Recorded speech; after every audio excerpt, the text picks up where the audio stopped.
Привет, мои дорогие подписчики, с вами Светлана.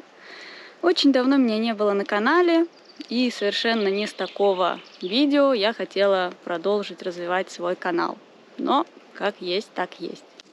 Сегодня я бы хотела вам рассказать о том, как мне живется в Украине во время войны, о том, чем я занимаюсь и что переживаю.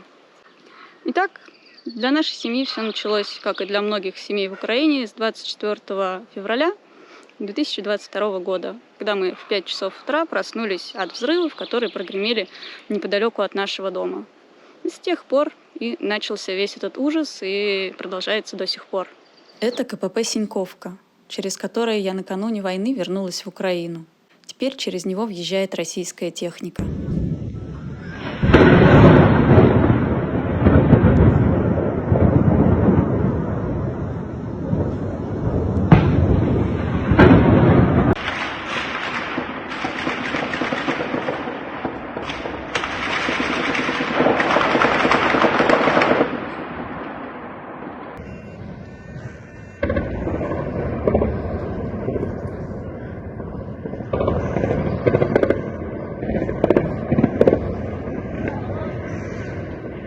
Шановні громадяни України, сьогодні вранці президент Путін оголосив проведення спеціальної військової операції на Донбасі. Росія здійснила удари по нашій військовій інфраструктурі. О проведении специальной военной операции. Ее цель – защита людей, которые на протяжении 8 лет подвергаются издевательствам, геноциду со стороны киевского режима. Владимир Путин приказал начать войну против Украины, назвав ее специальной военной операцией в Донбассе. 5 часов утра украинцы проснулись от воя сирен и тревожных звонков. Российская армия нанесла авиационные и артиллерийские удары по территории Украины, включая крупные города и Киев. Первой мыслью было, конечно же, что нужно куда-то бежать и прятаться, и вообще непонятно, что будет происходить, что сейчас происходит. Это полное непонимание и страх. Но после нескольких трезвых размышлений я успокоилась, мой муж также успокоился, и мы приняли решение не уезжать из Киева. Надо сказать, что остаться дома было правильным решением, потому что на дорогах, которые ведут на Западную Украину и в соседние страны, тут же образовались пробки, в которых люди проводили не один день, убегая от войны. И, собственно говоря, по сей день мы находимся дома у себя в Киеве и никуда не уезжали. Также у нас есть 2 собаки, это Афина и Вальтер, они также с нами, поэтому все бомбежки, все эти тревоги, мы находились у себя в квартире с собаками, также никуда не прятались, потому что первое, в бомбоубежищах, которые находятся непосредственно рядом с нашим домом, было и так очень большое количество собак. Переться туда еще по каждой тревоге со своими собаками не было никакого смысла. Тут я хотела сказать, что рядом с нашим домом не было оборудованных должным образом бомбоубежищ, а люди с детьми и животными прятались в подвалах домов, которые для этого совершенно не приспособлены. Нам уже были известны случаи, когда людей в таких подвалах просто заваливало при попадании снаряда. И поэтому нами было принято решение оставаться дома во время воздушных тревог. Поэтому мы остались дома и делали все, что могли, надеялись на лучшее. Друзья, всем привет! Я с вами говорю из Киева. Сегодня у нас 1 марта, 6-й день войны. Я выбралась со своими собачками погулять. Вот у нас заревела сирена воздушной тревоги. Но уже практически никто на нее не обращает внимания. Вот у нас работают тут коммунальные службы, вывозят мусор. Людей на улице достаточно. Все выходят, закупают оставшиеся продукты. Люди заклеивали окна некоторые, чтобы они от взрывов не разлетелись, и осколки не разлетелись по всей квартире и не поранили их. Так и живем. Вот так у нас теперь выглядят подвалы и цокольные этажи. Они завалены мешками с песком, чтобы можно было в них укрываться при воздушной тревоге и на ночь. Вот так у нас выглядит укрытие. В случае артобстрела или воздушной тревоги.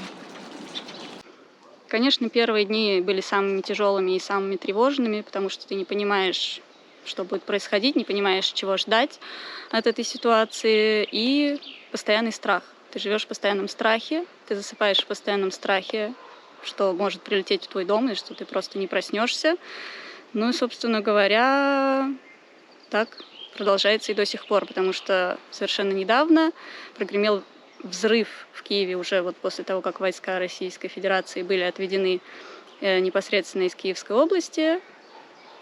Он также прогремел на ДВРЗ. Это неподалеку от нашего дома, это несколько километров. Ну, слава богу, мы не пострадали, и при этом взрыве никто не пострадал. Также встал вопрос о продуктах, потому что мы себе жили, поживали спокойной жизнью, ни к чему не готовились, и запасов продуктов у нас было ровно на неделю. Соответственно, все люди жили в таком же режиме, и все ломанулись в магазины, с чего совершенно определенно получился дефицит продуктов в первое время. Пустые полки, набор продуктов совершенно непонятный, то есть ты можешь что-то купить себе поесть, но самых базовых нужных продуктов, какие гречка, там рис, какое-то мясо, тушенка, консервы, все долгоиграющие продукты, они все были моментально раскуплены, поэтому оставались либо очень дорогие, либо какие-то замороженные. Ну, в принципе, выбор был. Хлеб пропал сразу же, тушенка пропала сразу же, гречка сразу же, туалетная бумага была. Ну, Вот такая у нас обстановка в магазинах теперь. Ничего нет. Приехали в другой магазин. Здесь есть мясо, но полки с крупами, с мукой, с сахаром, они все пустые. Но нету никаких муки, сахара, этого нету. Есть рис, макароны. В принципе, покушать есть что. Колбаска тоже есть. Сырки какие-то. Так, каких-то товаров уже нет. Но не смертельно.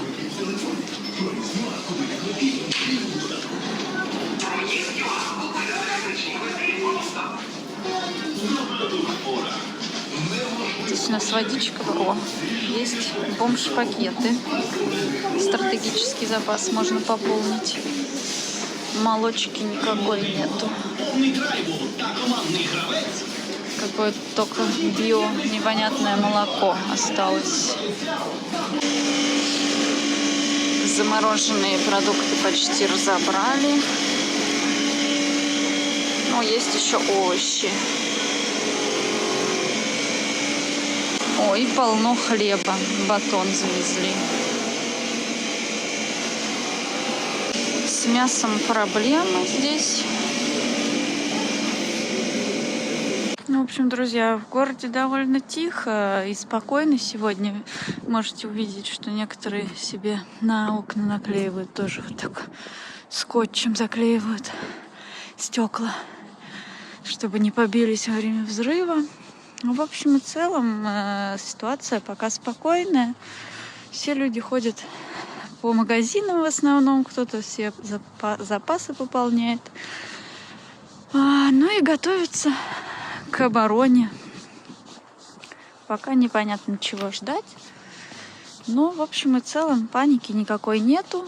Кто хотел выехать, основная масса уже из Киева выехала в первые дни, когда это все началось. Ну, а так по району пока ходят и с детьми, и гуляют с собаками.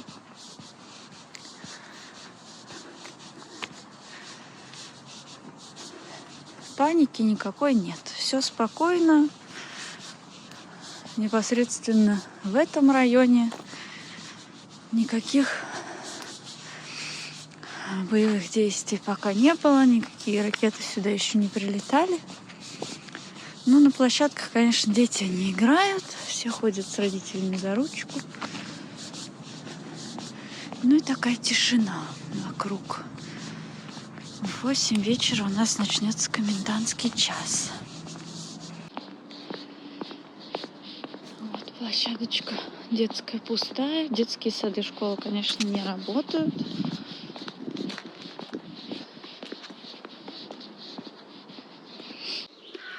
Также еще один вопрос был по поводу прогулок с собаками. Так как в Киеве комендантский час ужесточался регулярно, и у нас были даже комендантские дни, когда просто невозможно было выйти на улицу, и постоянно патрулировалась улица ТРО или полиции.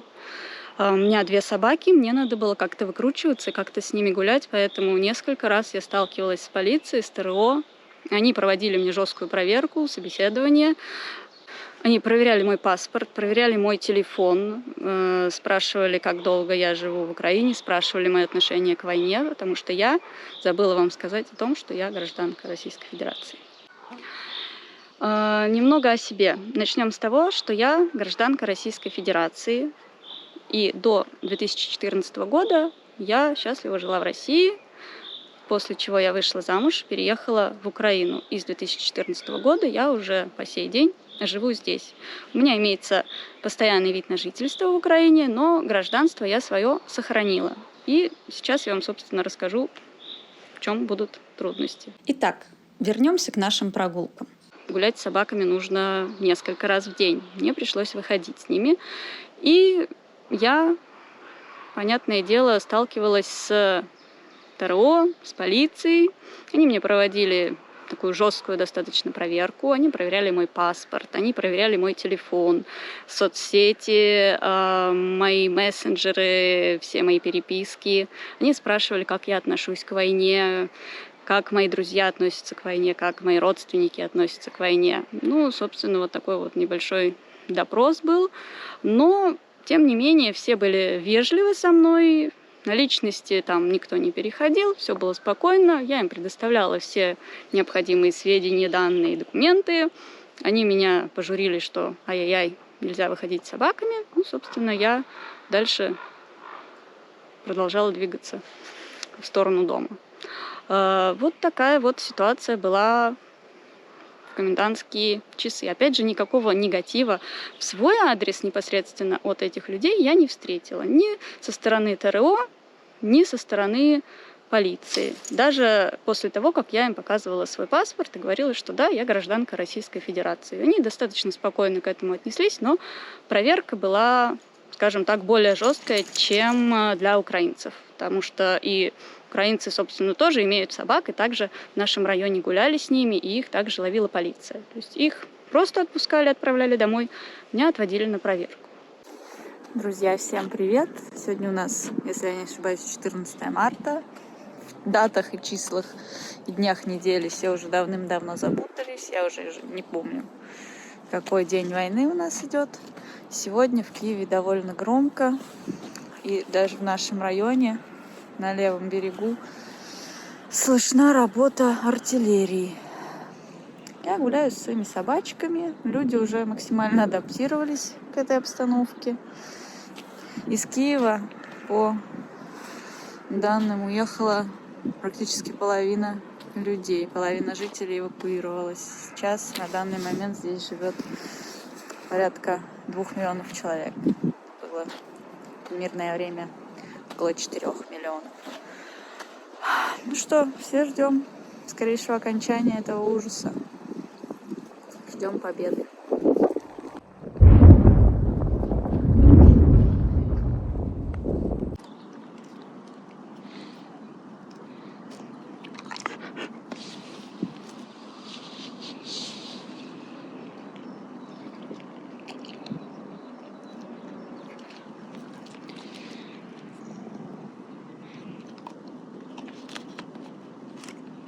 Засранка.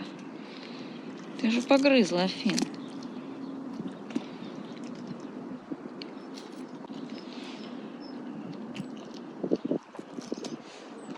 Дай ему погрызть тоже. Всем привет! У нас 22 марта, и сегодня у нас целый день, комендантский день. Но я вышла ненадолго со своими собаками. Сегодня у нас опять достаточно громко. Слышны раскаты. Наверное, работает артиллерия. На улице никого нет, и слышно, как поют птички. Народу вообще никого. Тишина. Изредка машина проезжает, и все.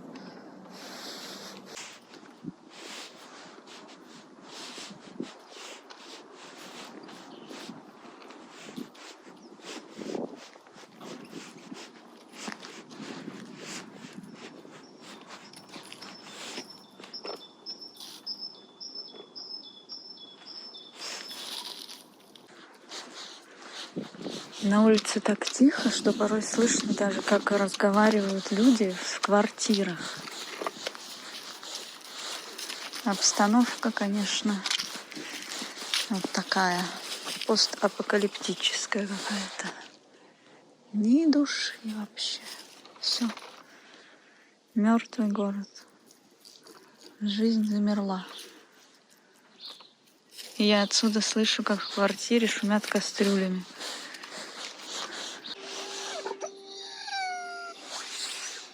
Сирена завыла. У нас уже, наверное, вторые сутки подряд постоянно воет сирена с промежутками. Ночью тоже завывала несколько раз, так что спать очень трудно. И постоянно волнуешься, прилетит, не прилетит. Спокойный сон уже остался далеко в прошлом, еще до начала войны. После этого уже нельзя себя почувствовать в безопасности. Причем нигде. Где бы ты ни находился, ты все время чувствуешь какую-то тревогу. И, как показывает практика, и убежище заваливает, если ты прячешься в подвалах, и в дома попадает ракета. Поэтому здесь, в общем, очень трудно себя почувствовать в безопасности, очень тяжело. Это морально выдерживать, но мы никуда уезжать не собираемся, мы остаемся здесь. Верим в нашу победу, верим, что Украина выстоит, выдержит, отстроит все заново и будет процветать. Ну вот, собственно, так продолжались наши будни, бесконечные новости, бесконечное ожидание того, чтобы не прилетело в наш дом, страх, боязнь. Но это все притупляется, и со временем мы привыкли и к такой жизни, и уже совершенно спокойно относились и к сиренам, и к комендантским часам, и дням комендантским, и к отсутствию многих продуктов, и к отсутствию бензина, ко всему этому, к сожалению, мы привыкли и научились жить в нынешних реалиях войны.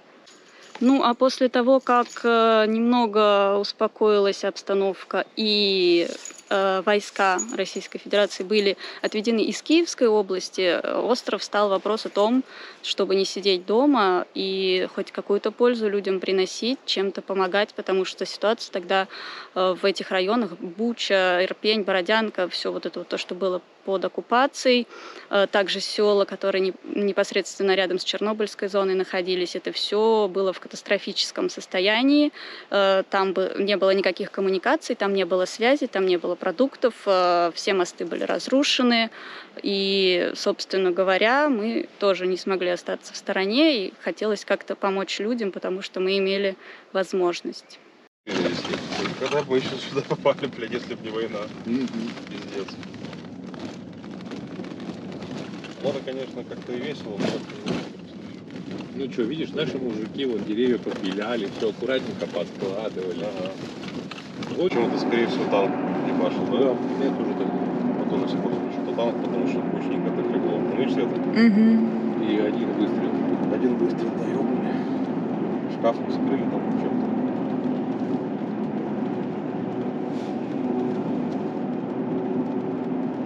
Окон тоже нет. Вот, танковый.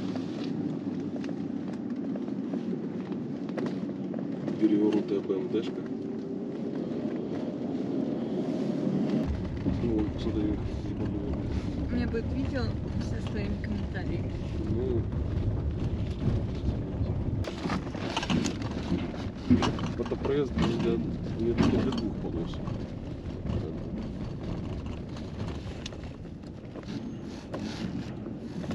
Стремно было первый раз? Да, ехать, да. Она все еще вибрирует.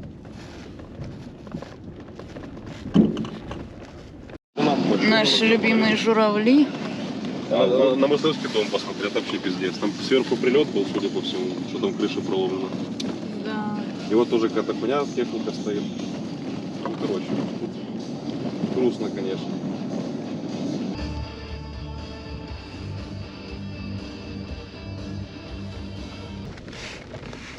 А, уже объезд сделали. Видишь, там раньше был заезд прямо наверх, там где фура как раз выезжала, а там сейчас сделали уже более мягкий заезд. Да, мост вообще в ноль. Да, его Ушел. нахуй сложили.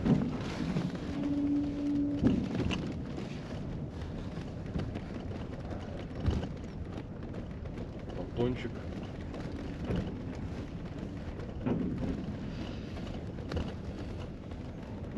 Капец, это был... Олег, конечно, пизда проходит, блядь. Вообще, посмотри, там кулак не пройдет. Здесь вот эта света наверх дорога была единственная. Мгм. Потому все и застревали, потому что очень резкий поток. Блядь, прилеты были, арта была, все что угодно было, наверное. Здесь бой-то вообще был, по-моему. Да тут был бой скач жесткий, да. какой-то.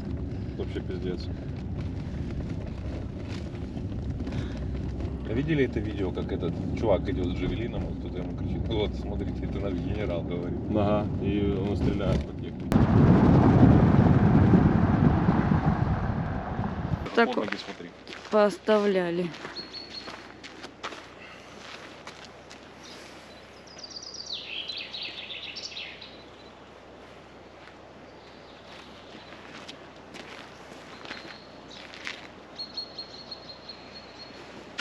Добрый день. Привет, ребят.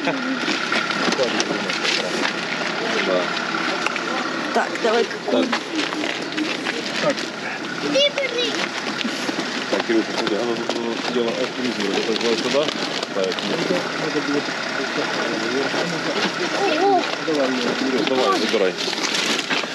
Поставь это пока вниз. Привет. Поставь пока вниз. Спасибо. Давай. Давай.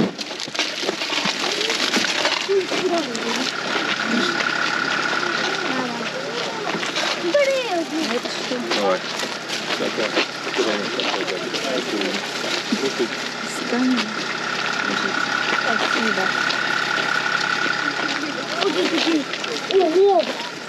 О, спасибо. Сашка! Ярик, что ты брал?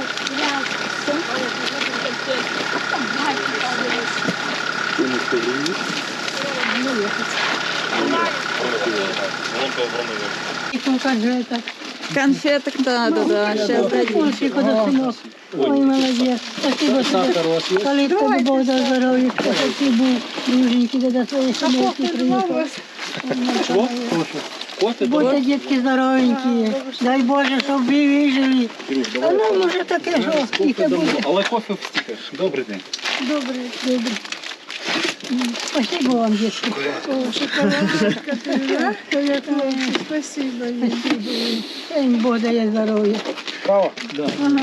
Собачки есть? Корм надо? Собачки. Коты есть. Собачек Котам? нема. А котам нема?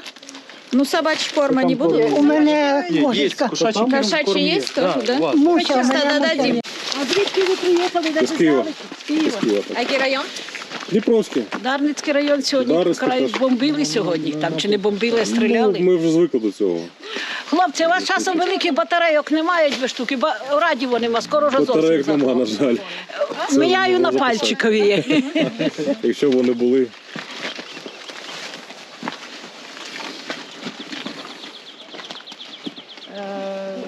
Ці пальчикові нам привезли, давали. Давай. Нет, в Киеве все хорошо, это здесь. Я дзвонила, каже, внучка менше 10 років. Так вчора, перший раз вчора в Іванку спеціально подзвонилася.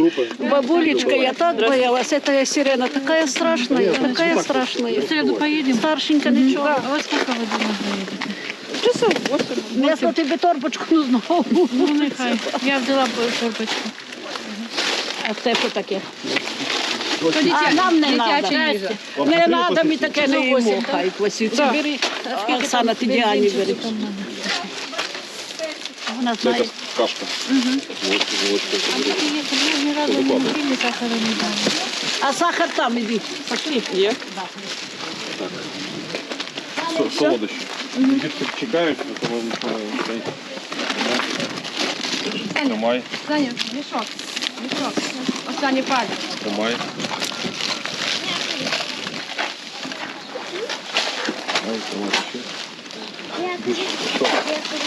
Так, що там ми ще надавали? Такого ще надавали. Ніхуя себе. А что это разлетелось-то? С-300. С-300. Ни хрена себе. Это что, а что по нему прилетело? Это джавелина, блядь. Смотри, какой пиздец. Да, я Ого. думаю, это скорее Байрактар был. Нихуя сброс. Да я шучу, ну конечно, да, здесь по-любому поработал сегодня.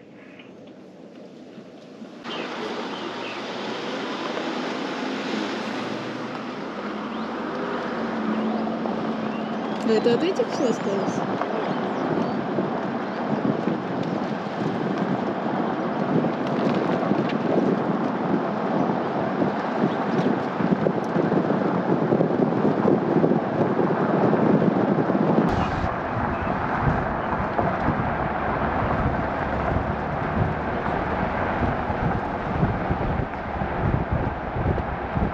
Все, он в гусенице лежит. Танк сгорел. Здесь убрали все, очень хорошо убрали. Вообще прям, можно сказать, отлично. Вон пиздец какой цвет. Ой, да, ужас. Вон, Господи, там, какой ужас. Там полиция стоит, не снимай, пожалуйста. Вон тоже прилет артиллерии. Вражеский.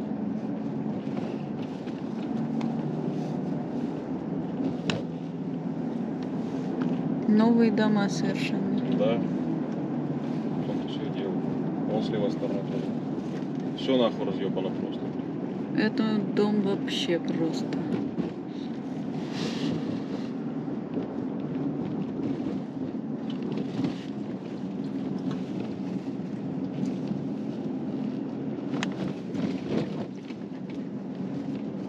Такие машины посеченные стоят. Это вообще пиздец, конечно.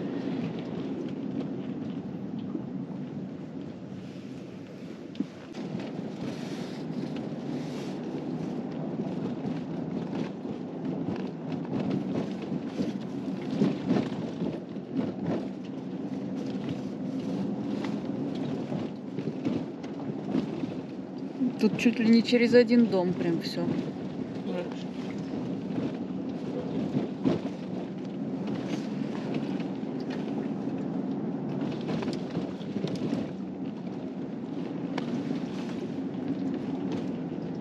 Снимай сюда. Ты дойди, объезжай. Так здесь, наверное, с обоих сторон ебашило. Да тут, кстати, тут замес такой был. По Гастомелю хуйня в том, что говорили, ну это военные свои же говорили, Янчик мне рассказывал, что ебашили по городу наши тоже. Там, их выбивали оттуда. И вариантов уже не было. Сказали, блядь, да, там наши тоже есть. И наши тоже ебашили. Потому что других вариантов не было. Заправка. Вот и вся история. Это Жерпенский мост, да, сейчас будет, который сделали. Тут вообще пиздец. Посекли все. А, тут охуенный проезд, ребята. Вы сейчас охуеете, блядь. Мы едем по разъебанному мосту, по одной полосе.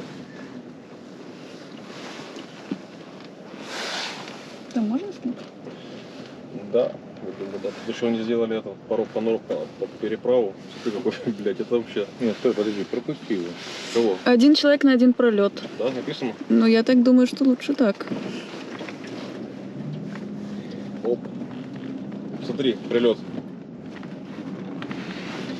Да. Такая хуйня, малята. Дом черный. Блядь, совсем. Тут же люди были живые в них, блядь. Эти пидоры просто по ним ебашат.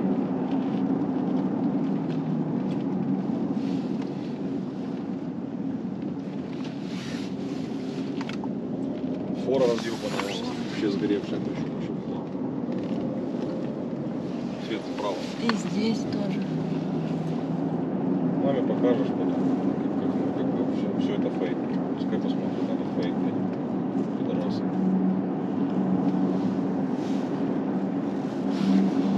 Терпень не 100 грамм.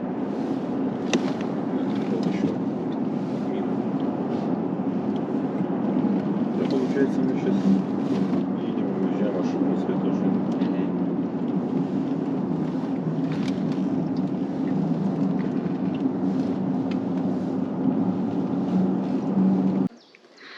А также я вам обещала рассказать о том, как меня коснулась, как гражданки Российской Федерации, война и вообще вся эта обстановка. Вот хотелось бы затронуть такой момент с русофобией и тому подобное.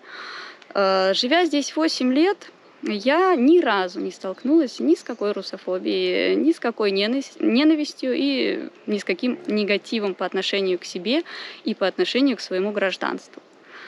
Все эти 8 лет я разговариваю на русском. Причем разговариваю на русском я не только в Киеве, где также много народу говорит. Также я была во Львове, совершенно спокойно, в Закарпатье, Берегово, совершенно спокойно общалась там.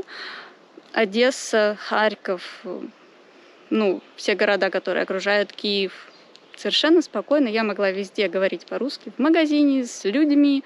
Они могли со мной общаться по-украински, они понимали мой русский язык, и мы совершенно спокойно общались, и никаких негативных, никаких отрицательных эмоций по отношению к себе я никогда за 8 лет не встретила здесь, в этой стране. Поэтому непонятно, что там говорится в СМИ российском, и совершенно непонятно, кого от кого здесь спасает, потому что совершенно никакого нацизма здесь, естественно, нет.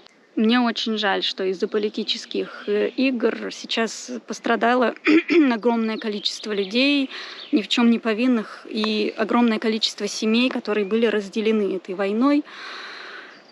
Это все колоссальная боль для меня в том числе, потому что я сейчас нахожусь здесь, и мои родственники, моя мама, мой брат, моя тетя, они все находятся в России, и я не знаю, как и когда я смогу к ним приехать. И они также переживают и волнуются за меня и за моего мужа, как мы здесь живем, что с нами будет.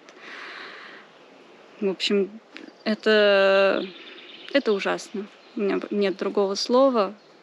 Вот такой немножечко спонтанный, не связанный монолог у меня получился, но, тем не менее, я вам рассказала практически все, что происходило со мной и моей семьей за эти дни и месяцы войны. И, друзья, я бы хотела в заключении пожелать вам всем мирного неба над головой и не отчаиваться.